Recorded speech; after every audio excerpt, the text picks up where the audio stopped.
Laid back and kicking it. Let's head back to the studio. Here's Rod. All right, welcome back to the program, everybody. The RP Show continues as we shift gears a little bit. Still talking winter sports, moving from the Golden Knights over to curling. And I said to Matt Dunstone, this is a distinct honor to have him here in the bunker because he's huge in my hometown of Milestone, Saskatchewan, because he looks like any one of the Brown family from down there. Matt, look, you came over to curl in Saskatchewan here a few years ago, and it's been a tidal wave of love for you here from this province. Were you surprised a little bit? You know what? I've always known Saskatchewan to be the great curling province that it was, and everybody's welcomed me here with open arms, and it's what keeps me coming back for more. I love playing here and just love talking curling with the people of Saskatchewan. They don't get enough. No, you've noticed that, right? Exactly, and that's exactly like me. So, I mean, we go on for days with people in the club and people that have come out to events here to watch us. It's been a great experience. So we have news that we're going to get to with Matt in a second. But first, for those that don't know that are watching around North America, defending provincial Saskatchewan men's champion went all the way to the, I guess, third place game, the semifinal last year at the Brier. And it was heartbreaking. However, Braden Muscovy told me his dream a couple of years ago, putting this super team together, and that you were a huge part of it. And to watch the growth, Matt, it's been better every year, right? So yes, it was heartbreaking at the Brier last year, obviously, but you just got you thirsty for more, right? Well, exactly, and we're kind of motivated as ever now. We have that belief, that closure that we can do it, and that's what last year showed us, and we're taking that into this year, and there truly is that belief that, if we can come that close, we can sure as hell finish the darn thing off, right? And then that's kind of the goal now, working towards that, and we're motivated as ever, COVID or not, to do so. Like I said, we will get to that news in a second, speaking about this weekend's event, but take me through last year's, well, first of all, the tankard playdowns and then the Brier itself. It was exciting. It was exciting, and we didn't do anything necessarily the easy way. Even in provincials, we found ourselves in the C event a little bit earlier than we would have liked, obviously, and then that's when we started playing some of our best curling. So we made sure not to peak too early in the provincials last year, and then you look at even in the Brier, some things kind of worked out in our favor. I go back to games against New Brunswick early on. We were down 5-1. I think after the fifth end break. And then the game after that, where we beat BC by taking 4 in the 10th to win 2. So some things sort of worked out, and it's funny in curling. Anybody who wins a big event, they'll often say that those sort of things go your way to make those big runs, because the top teams in the game are so close. Those are kind of the breaks you need to put you over the top. But there was a lot of situations in those two events where we sure could have been down and out, but so some things went our way and we stuck with it. Well, I have to say this. Our longtime viewers, our P1 viewers, will know that I'm not the biggest curling aficionado. I curled in high school, made it as far as the regional playdowns. That's it. But I don't know enough about it at the level you guys are at. So when you lost out in that semifinal last year, the curling aficionados were saying, you can't make mistakes in games this big. Even one will cost you a game. And that's kind of what happened in the semifinal, right? Yeah, and I'd look back at the first two ends. We had a draw for 2 in the first end. Missed that by not very much, but it was missed nonetheless. And then next end, Brad makes a good shot for 3, and we were fighting and scratching and clawing the rest of the way. And it's just those little things. We make that draw for 2 in the first end. It's a whole new ball game, and we got them chasing us. So it's you definitely, a team like Gushu, one of the top teams in the game, you want them chasing you. You don't want to be chasing after them. I was just going to say, when you talk about Brad Gushu, when you get to a Brier like that, was there a time that you were starstruck by those big names? Are you over that? Is there something intimidating about going up against a team like that? Yeah, I've actually talked to the guys about this recently, actually. I can honestly say the first couple of years, I feel like I didn't fit in with those guys. I didn't feel like I was good enough. I thought every now and then I could compete with them and beat them, but now over this year and the last year, so I can truthfully say that I feel like I fit in, and there's no intimidation factor there anymore. Played all of them now in big games and beaten them, lost to them in those games too. So I can truthfully say now that I feel like I fit in with those guys and have no problems going up toe to toe against any of them. Well, you've got the wounds now. I kind of equate it to the Tampa Bay Lightning, and we just had Braden Coburn on yesterday. They would climb on the mountain, right? Get knocked down, Yeah. Finally, you get to the Washington Capitals too, same thing. Yes, very similar. It's a mental thing, and I'm sure curling is just no different than any other sport. Now, before we do look forward, shortly after the Brier, earth-shattering news in terms of, how would we explain it, morphing of the curling powers in Saskatchewan. Can you talk about that? Yeah, I mean it's fun. Obviously, we got the two new squads here now, and it's great to have something like this in curling. I mean, you look at all the other sports, like you got the Red Sox and the Yankees, and there's no lie that to have that, it makes everybody better, right? So like us going toe to toe with Flash, it's gonna make both teams better.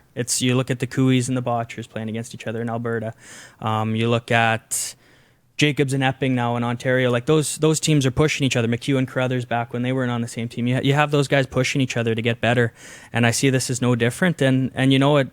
One of the most fun things about sports is rivalries and the fire that are in the games, and I expect those games to be no different. We had Braden on explaining it when it happened, and Kirk Myers, and then we had from Team Flash, Colton and Catlin. So the rivalry's fierce. Yeah. The fire's burning. I guess I'm pretty low on the totem pole, too. I guess if I'm the fifth one. Your first time you're coming on, yeah. By the way, one of our viewers in Mexico, Armando Moreno, writes, and he says, I love me some curling. I saw it first in 2002 Winter Olympics and fell in love.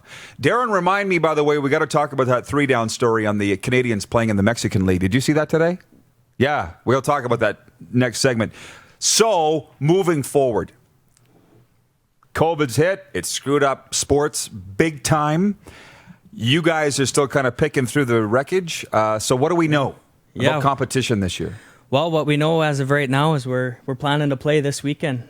Typically by now we're at least 3 or 4 events into the season. But we kind of took matters into our own hands and we created our own event with some of our great sponsors. We called it the Vaderstad Saskatchewan Super Series, presented by Caledon Leasing.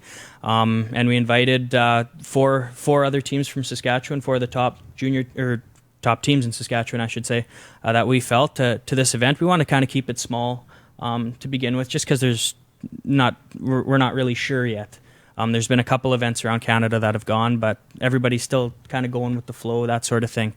So we want to keep it small, and we're just excited to get going. Props to the Highland Curling Club for actually letting us do it, and we're just excited to get out there. Our team has been chatting for the last 6-7 months now, just like how pumped we are to get going. And we've been doing a lot of the off ice stuff. Like it's been nice in a sense with all this time off to really work on. Obviously, the sponsorship's a big thing, and just our team dynamics and being able to drill those down a little bit, so we're not kind of doing that on the fly. So it's been nice in that sense to not have to be on the ice, and we could really focus on some of that more off ice stuff. And now that it feels like it's showtime, we're pretty hungry to get out there. It's this weekend. It will be streamed, and we'll give you those details where you can watch from your mobile device at the Highland. What's the format? Yeah, so we got full round robin, so there's 5 teams, so we'll get our 4 round robin games in. Top 3 are going to make the playoffs, so first place straight to the final. And there's going to be no tiebreaker game, so that last stone draw is going to be awfully important. So, we're just getting some games in. Been down at the Highland a little bit now, and the ice is great. So looking forward to a great weekend playing some of Saskatchewan's best. It's curlingzone.tv, Darren? That's the website? Curling Zone is where you can find the streaming. And that's tremendously exciting. Now, you guys, I've been talking to Braden a little bit through this, and Kirk. As far as social distancing goes, you guys had to have thought that curling would lend itself similar to baseball, right? Golf almost? Golf is one we compared it to. So have you been digging into this, or have you left it to the others as to what the parameters will be to play curling in this environment? I leave it to the smarter guys, and I just kind of sit back and do what I'm told. But I learned a little bit. Again, it's one of those things we're kind of learning on the fly with it, and what works and what doesn't. We've kind of got our rules set for this weekend, and there's, I guess the difficult part right now is across the provinces, there's a lot of different rules. Ontario's doing things differently than Alberta, and whether who's right or who's wrong, nobody really knows, and I don't think either or are right or wrong. So I would say we're going to be going the 2 sweepers this weekend, just like Alberta has. Again, there's going to be no sweeping behind the tee line for the skips of any opponent's stone at all. So that'll be a little bit different for me, having to watch a stone grind to a halt in the back eight to lose a game. And I'm not that my sweeping would do much help anyways, but there's going to be those little different those things that are a little bit different in the game that. It'll be a learning experience for everybody, and I'm sure I'll get caught sweeping a stone I probably shouldn't be at some point. And I'm sure they'll probably look the other way. I would hope that it's going to be forgiven because it is new to everybody. But I did see the post on Instagram from Saskatchewan Curling Association with regards to, here's the parameters. If you can find a way to make this work, you're welcome to curl. Same thing as hockey. It's just about every sport is looking at the exact same thing, except football. Can you put the comment up from Colin? Do you mind taking some questions from viewers? Absolutely, let's do her. Colin from Ottawa writes in, what's it like playing Kevin Cooey's team? Neither Kevin or his vice, BJ Neufeld, talk much, but they have the look of cold-blooded assassins on the ice. Thoughts on that? Well, that's exactly what they are, is cold-blooded assassins. They're two of the best in the game. BJ's sure, him and Kevin, like right away, have just fit like a glove, those two, and when they're on, they're the best back end in the game when they're feeling it. It's not fun to play them when they're at their best. But their lead does enough talking for everybody. Some would say so. And everyone would agree. Benny Hebert, of course, we're talking about meat, which we're still afraid to bring in here to do the interview now that we've hit national TV because he dropped 3 F-bombs in the first 30 minutes of our interview on here. The great Ben Hebert, by the way. We love him, but he does enough talking for 4 of them. He takes care of my talking, too. It keeps me quiet. I just let Benny run for me, too. I called him the Tiger Woods of curling, which, by the way, he liked. He would eat that up, yeah. Well, and he's been talking about his golf game a little bit this year. He's saying he's shooting in the 60s a little bit too, so maybe Tiger is a good name for him. Yeah, no kidding. Well, like it. Slamming brooms, kicking rocks, swearing, and he's literally said, I have enough friends. I don't need to make any more friends. We're talking about Ben Hebert. He doesn't care if he upsets people. Now, having said all that, I mean, this spiel this weekend, just a non-sanctioned fun event, basically, right? Mm-hmm. So what is it like to have had your events canceled for the most part for the year when you're on the rise like you are? Yeah, it's difficult. Obviously, the Grand Slams have been postponed to a later date, and those are our biggest events of the year. But we've had a pretty good mindset with it. Everybody's going through some stuff right now, whether it be sports, not sports, everybody's going through some stuff. So we've kind of taken that sort of mindset. There's not a lot of sympathy going around for athletes right now, so we're certainly not looking for it. Yeah, I'm trying to change that, by the way. I really am. I've been listening to that, and I agree. It's tough for non-athletes. I see that side of it, but at the same time, it's very tough to put yourself in an athlete's shoes. I couldn't imagine being in a bubble for 3 months, having no it's just.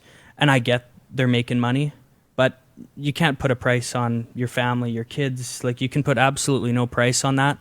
So when I see those sort of arguments, I kind of get bothered a little bit. Yeah. Sorry to interrupt you. Hey, but no, I think this is a great topic that needs to be talked about more. I get that they're making millions, but at the end of the day, they're people just like you and I. It's well, not only that though. I mean, that was you mentioned that, but also this sports don't matter. You know how many times in the pandemic I've been told it's just sports. It's just sports. It's most people that I know's livelihood. Yeah, right. So think of what sports have brought. Like for the Riders example. Look what the Riders have done for this city, for this province, right? It's brought people together. It's the inspiration that athletes give to young children. There's no argument, in my opinion, about how important sports are in people's lives. Mm-hmm.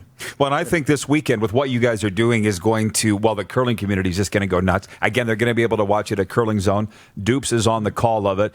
And the important thing with what you're talking about is the sponsorship, because I know how hard you guys work to get sponsors. This hasn't helped. I kind of relate it to rodeo a little bit because my brother was a competitive cowboy.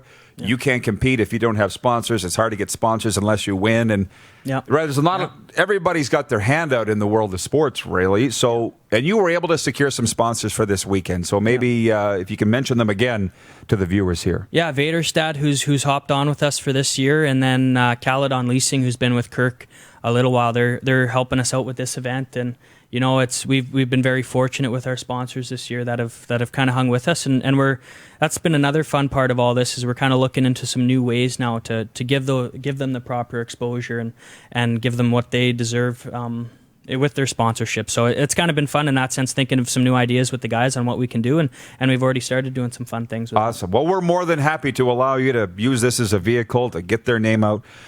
One question before we go from our buddy in Saskatoon, the Jug. That's Pat. He says, who is the more competitive curler, you or your girlfriend? What's the story there? More competitive? Yeah. So my girlfriend, Erin Pincott, she was Team BC at the Scotties in Moose Jaw this year. We're both pretty competitive. With curling, I would say I'm the more competitive person just in general. Like we play crib and I lose to her and I'd take 10 minutes away from not even talking to her for a bit. But you know, on the ice, we're both pretty competitive. We play a little bit of mixed doubles together. But yeah, they're another good young up and coming team too, and they work awfully hard at it as well. Good stuff. Big fan here, by the way. I'm so happy that you're representing our province. I think you fit it like a glove, and good luck, and have some fun this weekend. I know you will. Yeah, it's great to be back in Saskatchewan. Can't wait to get to curling, and hopefully we get to do this a couple more times already. Sounds good. Matt Dunstone of Team Dunstone here in the bunker. Dupes joins us next. It's the RP Show. You're watching on Game Plus TV, Facebook Live. Subscribe on Apple Podcasts and leave us a review and listen live at rodpedersen.com. You're watching Rod Pedersen On Demand. For more of the Rod Pedersen Show, visit rodpedersen.com or follow Rod Pedersen on social media.